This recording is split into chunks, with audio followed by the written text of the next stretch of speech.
Hey everybody, back for part two of the heating system install, and things went really well. It's been working great. We were in for a bit of sticker shock. The first month's bill was 700 bucks, but we figure about 150 of that was power tools, horse water. We were heating the barn with electricity, everything else we're doing around here. Quite a bit, charging the electric car here once in a while. So we figure that first month was probably $500 to heat the place. Now, is that a lot? Yeah, that's 4 weeks or whatever it is for the month from Eversource. But it's less than oil. Our last oil bill was 800 bucks for a much smaller house. Interestingly, we put the sheathing on the outside of this wall.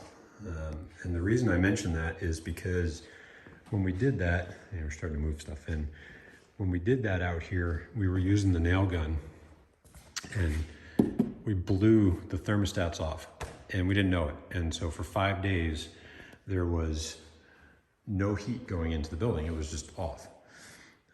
And over the course of those 5 days, it dropped 5 degrees in temperature. And the temperature out at night was teens, zeros. It was cold during the day, 30s and whatnot.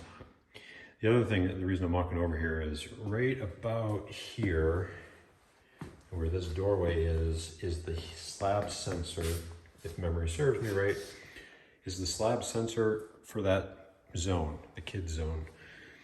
And the reason I mention that is I don't know what we did, but that zone has to be set higher to feel the same temperature. So if you go back and you watch the heat loops we put in, maybe you guys will notice something that I'm missing. But again, that kid loop is set to 67, 68. It's currently 69 on the slab, but it feels the same temperature as the rest of the house. The kitchen where I just was is 66. The master, we didn't really turn up because we're not in there that much. That's in 64. It's basically empty. And the great room is at 67. And again, that's been set to 65. The thing hasn't been running very much. And so in the second month, once the slab was up to temperature, we figured the electric consumption to run the heating system was about $300. So once the slab was up to temp, which, don't get me wrong, it took about 2 weeks to get that thing fully heated, just to the 60s, not even, what my wife would consider warm.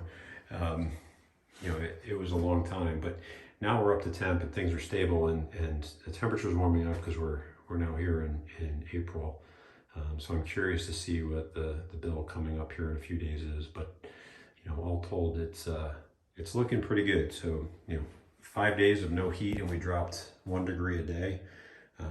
Pretty awesome, efficient building to be able to do that. Got 2,600 square foot house.